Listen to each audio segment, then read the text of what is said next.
আসসালামু আলাইকুম। কি অবস্থা সবার? কেমন আছেন আপনারা সবাই? তো আমি এমডি শাহাদাত হোসেন পিয়াস আজ চলে আসলাম পিয়াস পিজন লফটের নতুন একটা ভিডিও নিয়ে। তো আজকে আমি চলে আসলাম একটা পুরাতন ফেন্সিয়ারের বাসায়। যে ফেন্সিয়ারটা হলো আমার জ্যাঠা, দাঁড়াই আছে দেখতেছেন। তো উনি অনেক পুরাতন একজন ফেন্সিয়ার। তো উনার কবুতরগুলা ব্যাপার আজকে আমরা জানবো। তো উনি রেস করতেছে বিআরপিএফসি ক্লাব থেকে।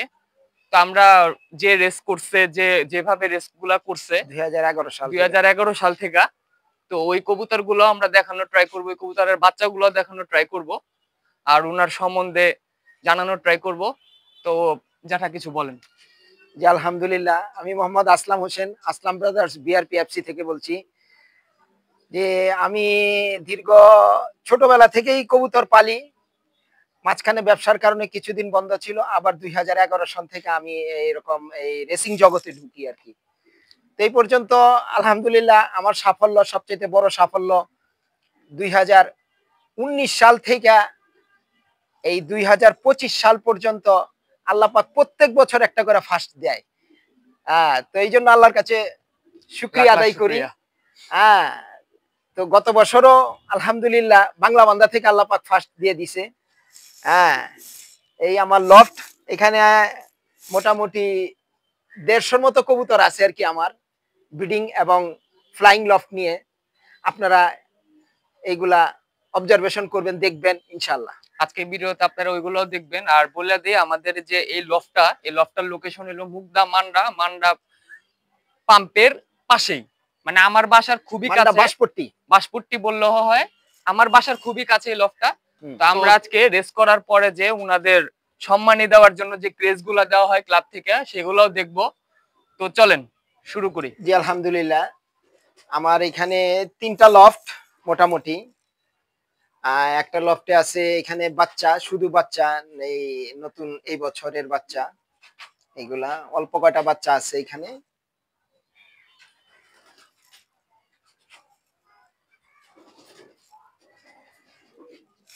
আচ্ছা, আর এইখানে আছে আমার এই শুধু নর কবুতর গুলো আছে এখানে। এইখানে প্রায় 42টার মতো কবুতর আছে এখানে নর।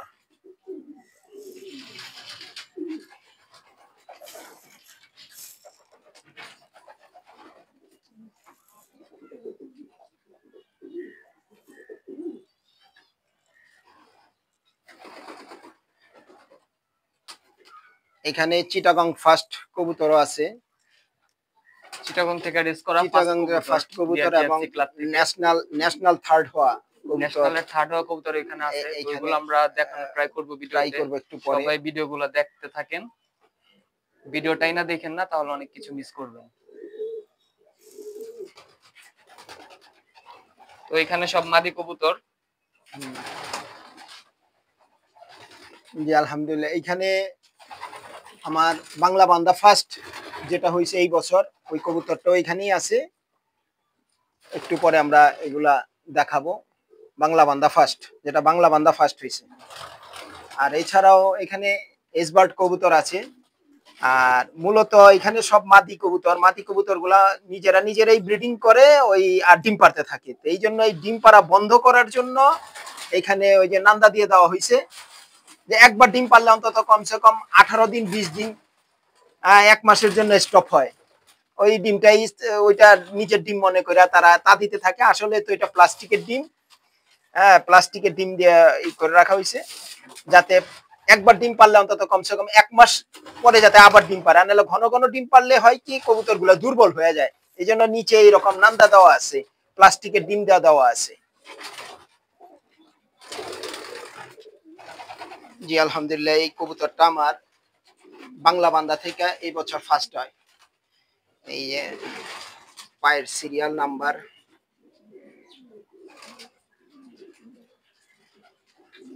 এবং এটার এখন মল্টিং এ আছে।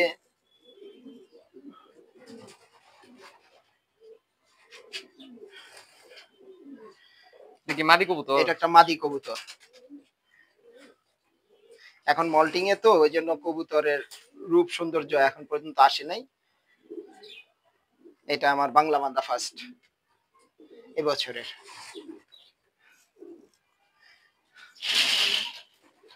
এই কবুতরটা আমার গত বছরের আগের বছর চিটাগং থেকে ফার্স্ট হয় এবং ন্যাশনাল থার্ড। এই যে এর টেক নাম্বার হইতেছে 400-243 নর কবুতর। আলহামদুলিল্লাহ একটা মাদি কবুতর আছে বাংলা বান্দা ফার্স্ট, আর একটা আছে নর কবুতর চিটাগাং ফার্স্ট ন্যাশনাল থার্ড। ওই বছর ন্যাশনালে আমার এই কবুতরটা থার্ড হয় এবং তার চোখের আই সাইন হয়েছে, এই কবুতরটা হয়েছে এই জেনসন লাইনের, এটা জেনসন লাইনের কবুতর। আর বাংলা বান্দা ফার্স্ট যেটা, এটা লুডো ক্লাস লাইনে, লুডো ক্লাস শিকাগো লাইনের। তো এই দুইটা ফার্স্ট এখনো আমার ঘরে আছে। তো জ্যাঠা আরেকটা কথা জিজ্ঞেস করতে চাই আপনাকে, যে আপনারা যখন কবুতর রেস করেন, কবুতর আসার পরে রিকভারি করার জন্য কি ইউজ করতেছেন? আমি সাধারণত রিকভারি বেলগাসল ব্যবহার করি আর বিএসটা ব্যবহার করি। এই ফরেন ঔষধ আমার ঘরে এই দুইটাই। আর বছরে আমি দুইবার তিনবার ভ্যাকসিন করি। আর এছাড়া সারা বছর আমার কবুতর আমার দেশি ফর্মুলা যেটা, এটা ব্যবহার করি। যেমন আমার ঘরের মধ্যে সজনা পাতার গুঁড়া আছে, নিম পাতার গুঁড়া আছে, গোসল দেই। তারপরে এই অ্যালোভেরা, তারপরে এই আদা রসুন পাউডার পাওয়া যায়, সব আমি এগুলা দেশি ব্যবহার করার চেষ্টা করি এবং অল্প পয়সাতে, যাতে অল্প পয়সাতে রেস হয়। শুধু রেসের সময় আমি বেলগাসল আর বিএসটা ব্যবহার করি, এছাড়া অন্য কোনো ঔষধ ব্যবহার করি না সাধারণত। তো আর সব দেশি ফর্মুলাতেই আমার সব চলে। এই এই যে সামনে মল্টিং সিজন চলতেছে, এখন ওদেরকে তিসি, তারপরে সাদা তিল, প্রোটিন জাতীয় খাবার, ডাল জাতীয় খাবার এগুলো একটু বেশি দিতেছি, এগুলা খাইতেছে। আলহামদুলিল্লাহ এখন কবুতর খুব সুস্থ আছে। আগামীতে আশা করতেছি 80+ কবুতর দিয়ে আমি রেস করব ইনশাআল্লাহ। ইনশাআল্লাহ। তো এখন এই যে সিজনে যে বৃষ্টি হচ্ছে, কবুতর ঠান্ডা লাগতেছে অনেক সময়, তো এইটার জন্য আপনি কি ইউজ করতেছেন আসলে কবুতর? আমি ঠান্ডার জন্য আমার কবুতর, আমার ঘরে ফ্লাইং লফট যেটা আছে এটা খুব খোলামেলা, আমার এখানে সাধারণত ঠান্ডা তেমন লাগে না। তারপরেও আমি অ্যান্টিবায়োটিক হিসাবে আদা রসুন ব্যবহার করি, রসুনের পাউডার, ন্যাচারাল ওষুধ আর কি। হ্যাঁ হ্যাঁ, সব দেশি। রসুনের পাউডার পানিতে 1-2 ঘন্টা আগে ভিজায় রাখি, বাস ওই পানিটা দেই, অ্যান্টিবায়োটিক তৈরি হয়ে যায়। ঠান্ডার জন্য আদা ব্যবহার করি, হ্যাঁ, ওটাতে আদা রসুন লং তিনটা একসাথে মিশায় আমি ব্যবহার করি। আর এমনি আমার বাসায় একটা কবিরাজ থাকে, এই বনাজি কবিরাজ। আমার কবুতরের কোন রকম প্রবলেম হইলে আমি তার কাছে বললে সে আমারে ওই অনুযায়ী ঔষধ দিয়া দেয়, সব দেশি ফর্মুলা। যাক, অনেক ভালো একটা কথা বললেন। আর যেটা এখন কবুতর যখন আপনারা রেস দেন, তখন কি কবুতর ওই মাসটাতে কবুতরকে খাবার কি দেন আসলে? তখন কি আসলে কিছু চেঞ্জ খাবার থাকে আমি নাকি সব সময়ের না, মতোই আমি থাকে? সারা বছর মোটামুটি একরকম খাবারই দেওয়ার চেষ্টা করি। যেমন খাবারের মধ্যে আমার খাবারের মধ্যে সাধারণত ভুট্টাটা বেশি থাকে একটু, কারণ ভুট্টাটা অত্যাধিক শক্তি আমি মনে করি, পপকর্নের চাইতে ভুট্টা অনেক শক্তি।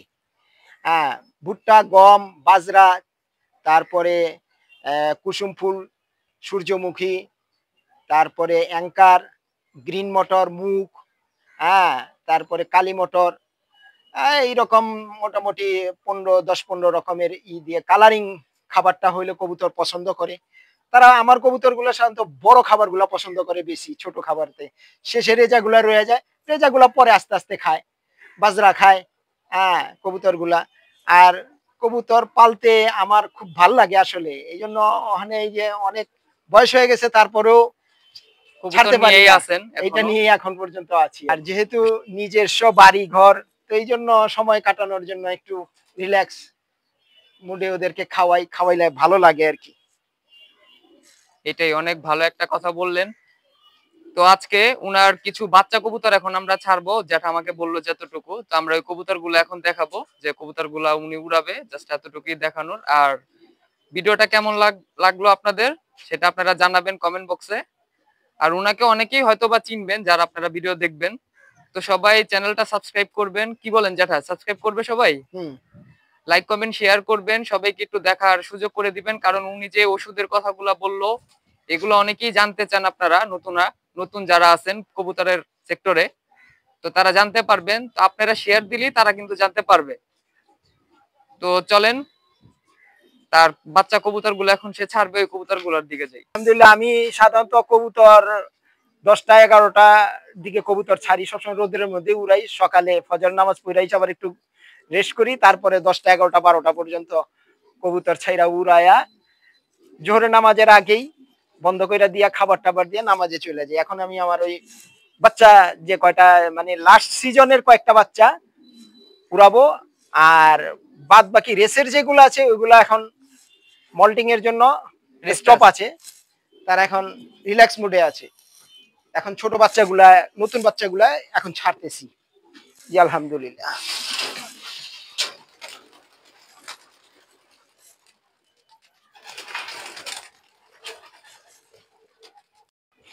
যে এইখান দিয়ে ট্র্যাপিং হয়, কবুতরগুলো এখানে এসে বসে, এইখান দিয়ে ঢুকা এবার যার যার ঘরে চলে যায়। বাচ্চাগুলো এখন উঠতেছে। কেমন সময় নিয়ে উড়ে যেতে এখন? এখন কবুতরগুলা একটানা 10-12 মিনিট উড়ে, রোদ্রের সময় তো দুপুরে তো এখন গরম, তারপরও 10 মিনিট 11 মিনিট 12 মিনিট উড়ে।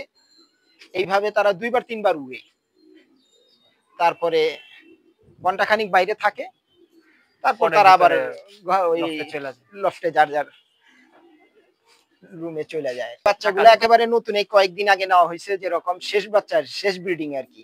আচ্ছা, বাচ্চাগুলো উঠতেছে। এমনিতে আপনার নরমাদি যখন ছাড়েন এখন আলাদা আলাদা করেই ছাড়েন, হ্যাঁ, তখন কেমন ওরা কেমন ফ্লাই করে? সিজনে তো এগুলা 1-1.5 ঘন্টা উড়েই। আর এখন এমনিতে তো আর ছাড়তেছে না, এখন তো আর ছাড়বো না, এখন মল্টিং এর জন্য এখন তো উঠতে পারবে না, এখন তো তাদের পশম পড়ে গেছে, তাদের শরীরে এখন উঠবেই না। তবে বাচ্চাগুলো উঠতেছে, যেগুলো নতুন বাচ্চা, এই যে একটু আগে যেটা ছাড়লাম চলে গেছে, কোথায় জানি চলে গেছে, নাই এলাকায় নাই, চলে গেছে। এই 10-15 মিনিট পরে আবার আসবে, আইসা বসবে, আর এরকম 2-3 বার উঠবে, তারপর বন্ধ বন্ধ। তো আজকে এই নতুন ভিডিওটা নিয়েই চলে আসলাম আপনাদের মাঝে। আপনারা অনেকেই হয়তোবা প্রশ্ন করবেন যে আমি গিরুবাজ পাইলা কেন রেসারের ভিডিও করলাম। তো ব্যাপারটা এরকম না, আসলে উনি আমার জ্যাঠা, উনার কাছ থেকে আমি অনেক কিছুই শিখছি, এখনো শিখতেছি। মাঝে মাঝে কোনো ওষুধ লাগলে কোনো কিছু লাগলে জ্যাঠাকে জিজ্ঞাসা, জ্যাঠা আমাকে হেল্প করে। মোটামুটি আমার কাছে সব দেশি ফর্মুলা, এবং সব বনাজি।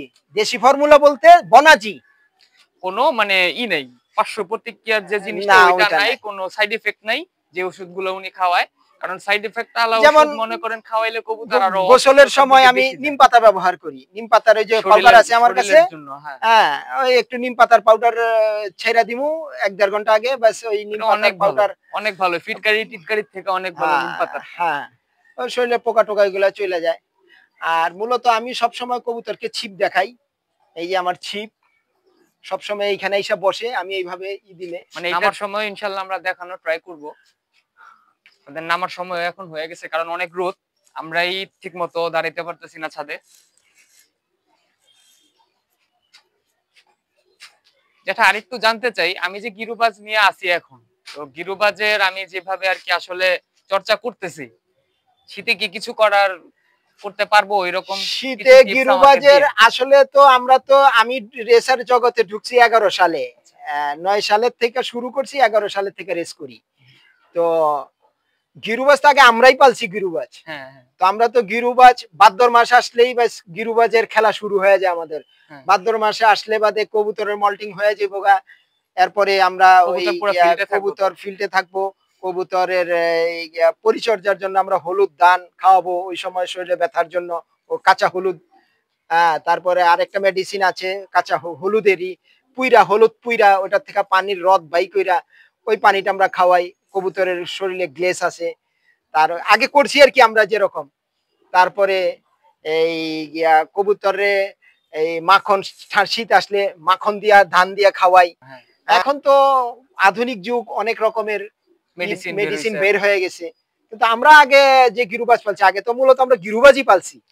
রেসারের জগতে আমি তো ওই যে বললাম 2009 সালে কবুতর কিনি, 2011 সাল থেকে আমি রেস করি, এবং এসএমএস এ রেস করি, এসএমএস। হ্যাঁ, তখন ওই যে তখন আপনার মেশিন ছিল না, টাউরিস ছিল না, তখন ছিল না এসএমএস।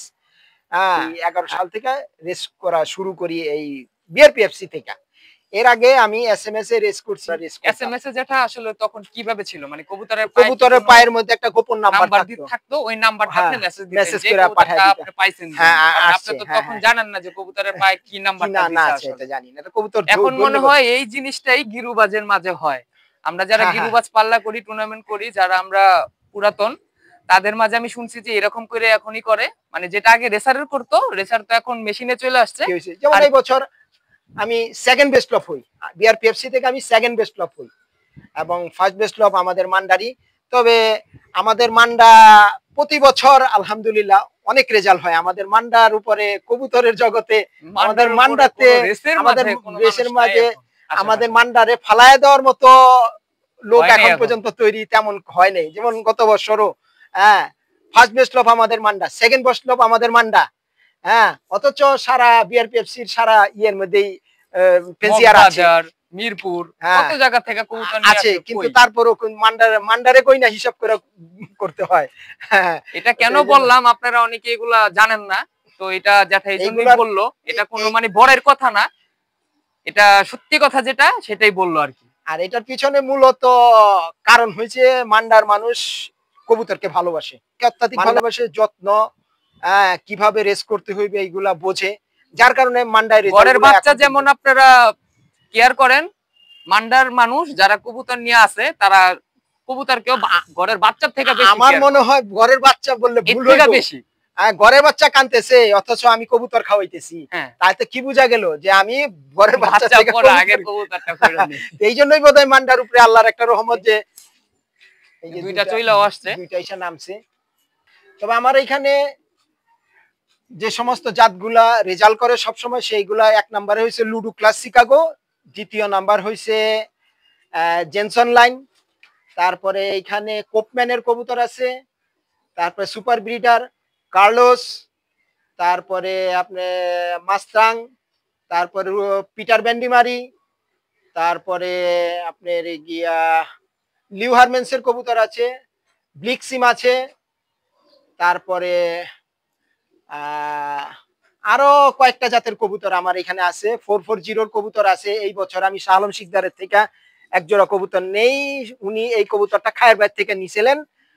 তো উনি যখন বিদেশ চলে যাব, ওই 440 একটা কবুতর, নর কবুতর আর একটা মাদি কবুতর আমারে দিয়ে গেছেন। তো ওই লাইনটা এই বছর হইতেছে। মোটামুটি 12-13টা লাইনের কবুতর আমার এখানে আছে। জাতের নামগুলো বললো, প্রত্যেকটা জাতের একটা করে কবুতর আমরা আপনাদের দেখানোর একদিন ট্রাই করব। সেই সময়টা হয়তো বা 2-1 দিনের মধ্যে চলে আসতে পারে, যেটা যেদিন আমাকে সময় দিতে পারে। প্রত্যেকটা জাত, যে জাতগুলোর নাম এখন বললো, প্রত্যেকটা জাতের থেকে বেস্ট বেস্ট কবুতর গুলো আপনাদের দেখাবো, যাতে আপনারা বুঝেন যে কোন কবুতর কি নাম। আমার এখানে লুডু ক্লাস লাইন থেকে 4টা ফার্স্ট আল্লাহ পাক আমারে দিছে, আর জেনসন লাইন থেকে 2টা ফার্স্ট দিছে, এবং জেনসন লাইনগুলা নর আর লুডু ক্লাস লাইনগুলো সব মাদি। এই বছর এই পর্যন্ত আল্লাহ পাক আমাকে 6টা ফার্স্ট দিছে। প্রতি বছর 2019 সাল থেকে আল্লাহ পাক আমাকে দিয়েই যাচ্ছে। আপনাদের কাছে দোয়া চাই যাতে আমার এই রেজাল্টটা অব্যাহত থাকে। যারা কবুতরগুলো দেখছেন সবাই মনে মনে বলেন, আর কমেন্টে যদি পারেন একটু মাশাআল্লাহ বইলা দিবেন। তো আজকের ভিডিওটা শেষ করার আগে একটা কথা বলতে চাই, যেটার যে ক্রেজ গুলো আছে আমরা ভিডিওর লাস্টে দেখায় দিব। আর এখন আমি আপনাদের থেকে বিদায় নিচ্ছি, যেটা আমিও তাহলে যাই। তো যেটাকে জাস্ট এতটুকুই বলবো, আপনি কবুতর নিয়ে আসেন বলেই আমরা ছোট রাজকে ওই আপনাদের দেখা কিছু শিখতে পারতেছি।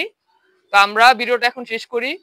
সবাই চ্যানেলটা সাবস্ক্রাইব করবেন, ফেসবুক থেকে দেখা থাকলে অবশ্যই ফলো করবেন পেজটা, সবাই লাইক কমেন্ট শেয়ার করবেন, সবাই সাপোর্ট করার ট্রাই করবেন সবাইকে। তো আসসালামু আলাইকুম, আল্লাহ হাফেজ। 41,000 টাকা আমি 2021 সালে পাই। আচ্ছা, আর এর নিচে 2019 সাল, 2019 সালে 73,000 টাকা পাই। পরে নিচে আছে 2020 সাল, এইখানে 88,000 টাকা, 88,000 টাকা। এই 2019-20 সালে সর্বপ্রথম বগুড়া ফার্স্ট হয়, এবং জয়েন্ট রেস্ট হয় তখন ERPCDর সাথে। জয়েন্ট রেসেও আমার এই কবুতর ফার্স্ট হয়। জয়েন্ট রেস বগুড়া, এই যে ন্যাশনালের এই যে ক্রেস মেডেল এইগুলা ক্লাব থেকে দেওয়া হয়। আর এছাড়াও আরো আছে যে এই ক্রেসটা আমাকে 2020-21 সালে সোনাইমুড়ি ফার্স্ট চ্যাম্পিয়ন, আর 2020-21-এ বাঁশখালী ফার্স্ট চ্যাম্পিয়ন এই ক্রেসটা প্রদান করা হয় আমাকে বিআরপিএফসি ক্লাব থেকে। জি, এই কেসটা আমাকে বিআরপিএফসি থেকে মুজাফফরগঞ্জ ফার্স্ট একই সালে একই খেলাতে ফার্স্ট এবং সেকেন্ড দুইটাই, ফার্স্ট এবং সেকেন্ড একসাথেই, দুই বোন একসাথে ঢুকছে, এই ক্রেসটি প্রদান করা হয়। আর এছাড়াও আমার এই জায়গার স্বল্পতার কারণে, ক্রেস্ট রাখার স্বল্পতার কারণে ঘরে আরো অনেকগুলা ক্রেস্ট আছে, মেডেল আছে। যেমন এই বছরের এখন পর্যন্ত আসে নাই, আমাদের প্রাইজ গিভিং সেরিমনি সামনে হবে, ওই সময় দিবে। আর আরো বিগত 2 সালের ক্রেস্ট ঘরে নিচে রাখা আছে, ওইগুলো এখন দেখাইতে পারতেছি না।